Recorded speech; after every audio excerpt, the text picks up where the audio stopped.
देखिए स्टूडेंट, दूसरा जो हमारा प्रिंसिपल है सेकंड वाला, वो है कंसिस्टेंसी कॉन्सेप्ट।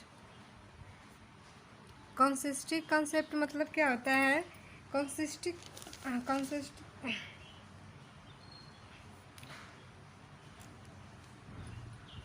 कंसिस्टेंसी पेन निकल गया, सॉरी।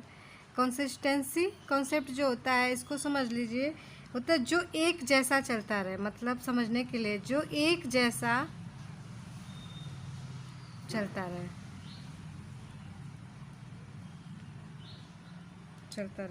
यानी कि जिसमें कोई चेंजेस ना। दूसरा प्रिंसिपल क्या है? मतलब दूसरा कि कोई भी प्रैक्टिस हो, मान लेते हैं एक हमारा अकाउंटिंग ईयर है ना, ये हमारा अकाउंटिंग है, कोई अकाउंटिंग प्रैक्टिस करते हैं हम, तो वो जो हमारा ईयर है ना, वो हमारे मतलब हमारा जो बिज़नेस है कई सालों तक चलता रहे। पहले तो गोइंग कंसर्न के अकॉर्डिंग क्या होता है कि वो सालों साल तक क्या रहे, कंटिन्यू रहे, यानी एक साल, second year, third year, fourth year. तो जो अकाउंटिंग प्रैक्टिस हम लोग कर रहे हैं ना, प्रैक्टिस, वो क्या रहे, सालों साल एक जैसी क्या रहे, चलती रहे। जिससे क्या होगा कि हमको कोई दिक्कत नहीं होगी। हमारे एक मतलब जैसे इसका एग्जाम्पल सबसे अच्छा समझिए। एग्जाम्पल में होता क्या है, मेथड ऑफ डिप्रिशिएशन, या मेथड ऑफ डिप्रिशिएशन।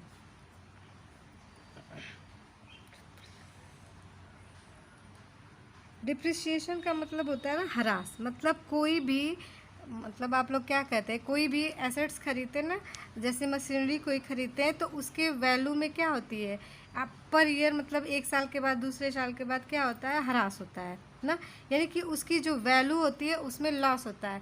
कि जैसे एग्जांपल लीजिए, अगर क्या आपने कोई बाइक खरीद रखी है, तो क्या वो एक साल के बाद उसकी वैल्यू वही रहेगी? नहीं, क्या होता है कि कम होता जाता है। तो मान लेते हैं कि हमारे बिजनेस में कोई एसेट्स है, मशीनरी है, उस पर हम डिप्रिशिएशन चार्ज करते हैं ना। तो हम अगर जैसे मेथड, इसमें क्या होता है, इसके दो मेथड होते हैं। आप क्या होता है, SLM, ये हम लोग बाद में पढ़ेंगे, अभी समझ लीजिए WDV। तो दो मेथड होता है डिप्रिशिएशन को चार्ज करने के लिए, यानी डिप्रिशिएशन का वैल्यू निकालने के लिए। तो हम इसमें से कोई एक मेथड ही क्या करेंगे, सालों साल क्या करेंगे, फॉलो करेंगे। तो ये कह रहा है, देखिए यहाँ होता क्या है, लिखिए वन, ये प्रिंसिपल कहता है, कंसिस्टेंसी कॉन्सेप्ट कहता है कि one accounting practice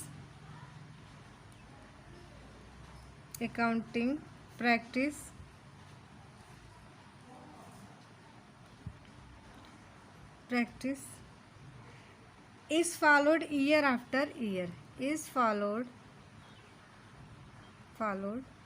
year after year। ठीक है, अगर हमको अपनी स्टॉक की भी वैल्यू किसी एक मेथड से कर रहे हैं, तो हम पूरे साल उसी मेथड से करेंगे। लेकिन ऐसा भी नहीं है कि इसको हम चेंज नहीं कर सकते ना, ऐसा भी नियम नहीं होता है कि आप इसको चेंज नहीं कर सकते। तो इसको देखिए, चेंज करने की कंडीशन क्या दिया है, कह रहा है कि दूसरा, देखिए होता क्या है, चेंज करने की कंडीशन इसकी होती है कि अकाउंटिंग प्रैक्टिस, दूसरा कि अकाउंटिंग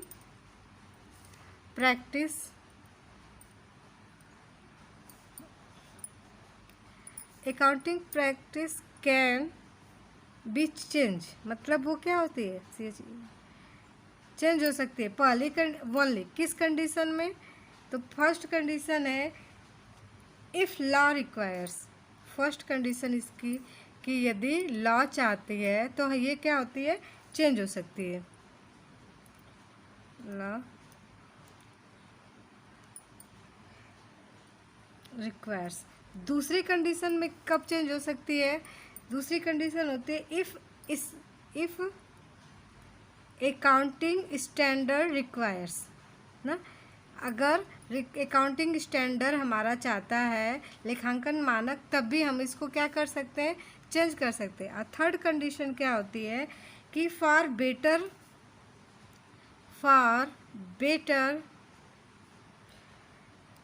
presentation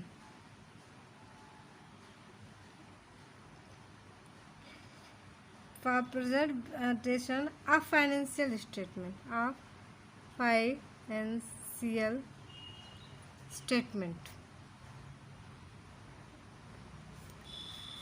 पहला क्या होता है, देखिए कंसिस्टेंसी में मतलब अगर कोई हम प्रैक्टिस सेट अकाउंटिंग प्रैक्टिस एक मेथड से फॉलो कर रहे हैं तो उसको सालों साल क्या करेंगे, वही रूल फॉलो करेंगे, नहीं वही मेथड फॉलो करेंगे। और दूसरा क्या होता है कि इसको चेंज भी कर सकते हैं। तो कंडीशन क्या होनी चाहिए कि यदि लॉ चाहे, यदि अकाउंटिंग स्टैंडर्ड की ज़रूरत हो तब। और कभी थर्ड कंडीशन क्या होती है कि हम अपने फाइनेंशियल स्टेटमेंट को बेस्ट परफॉर्मेंस यानी अच्छा से परफॉर्म करने के लिए भी हम क्या कर सकते हैं, उस मेथड को चेंज कर सकते हैं। ठीक है ना। इसमें उदाहरण हम लोग पढ़े, डिप्रिसिएशन बहुत ही अच्छा उदाहरण है। डिप्रिसिएशन चार्ज करना हम लोग आगे सीखेंगे, आगे बहुत आएगा वो, क्योंकि वीडियो बहुत शॉर्ट में बनाना रहता है इसलिए हम बहुत नहीं समझा पाते आप लोग को। तीसरा थर्ड जो हमारा कॉन्सेप्ट है एजप्शन का वो होता है एक्रूअल कॉन्सेप्ट। एक्रूअल कॉन्सेप्ट क्या होता है समझ लीजिए। ठीक है, एक्रूअल कॉन्सेप्ट होता क्या है, एक चीज़ ध्यान से दीजिए। हम लोग जब भी ये एक साल है ना, ये मान लेते हैं हमारा फाइनेंशियल ईयर है। फाइनेंशियल ईयर मतलब होता है आपका 1 अप्रैल से 31 मार्च, ये होता है फाइनेंशियल ईयर। कैलेंडर ईयर होता है आपका 1 जनवरी से 31 दिसंबर। ध्यान दीजिए, या तो आप 1 जनवरी और 31 दिसंबर को एक साल मानते हैं, या 1 अप्रैल से, यानी कोई भी फाइनेंशियल स्टेटमेंट हम जब बनाते हैं तो वो एक साल का होता है। हम साल या तो 1 अप्रैल रख सकते हैं या 1 जनवरी। अगर फाइनेंशियल ईयर रख रहे हैं तो मान लेते हैं ये 1 अप्रैल हमारा है 2015। ठीक, 2014।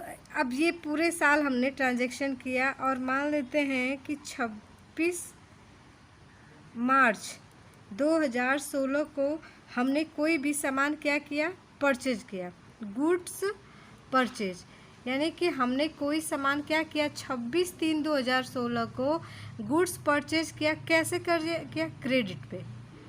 यानी कि हमने इस दिन 26 मार्च को पेमेंट नहीं किया, और हमने इसका पेमेंट कब किया, एक साल, यानी कि 31 मार्च के बाद 31 मार्च 2016 में न करके हमने नए फाइनेंशियल ईयर, यानी यहाँ पे हमारा एक साल क्या होता है, ख़त्म होता है। तो यहाँ से हमारा 1 अप्रैल शुरू होता है, तो हम इसको क्या कि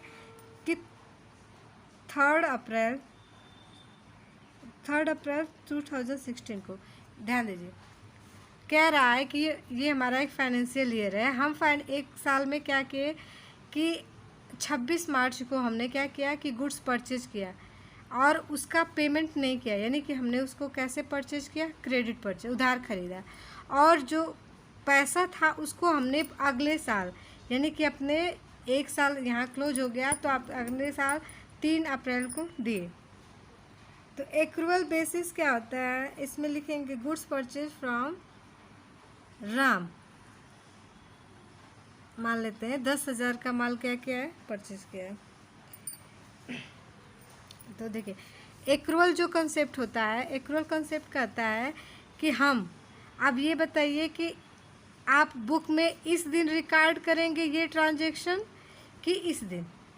तो एक्रूअल बेस कहता है कि जिस दिन हमारा ट्रांजैक्शन हुआ उसी दिन हम अपने बुक में क्या करेंगे, रिकॉर्ड को दिखा देंगे। यानी कि हम ये जो 10,000 का है इसको हम क्या करेंगे, इसी दिन यानी कि 26 मार्च को हम क्या करेंगे, दिखाएंगे, न कि सेटलमेंट के दिन, यानी कि इस दिन हम नहीं दिखाएंगे। आई होप आप लोग को समझ में आ गया हो। कि एक्रूअल बेस कहता है कि जिस दिन ट्रांजैक्शन हुआ उसी दिन हम उसका रिकॉर्ड दिखाएंगे, न कि हम सेटलमेंट के दिन उस रिकॉर्ड को दिखाएंगे। तो देखिए लिखिए इसमें थोड़ा सा क्या होता है, कहता क्या है ये, सॉरी यहाँ पे आप लिया, a transaction is recorded, a transaction is recorded in books when it take place, when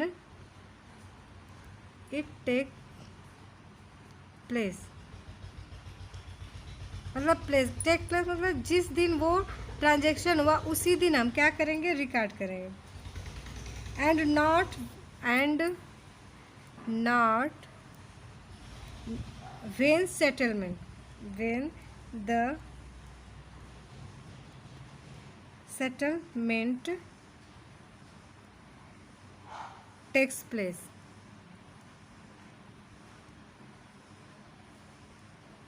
ठीक है ना।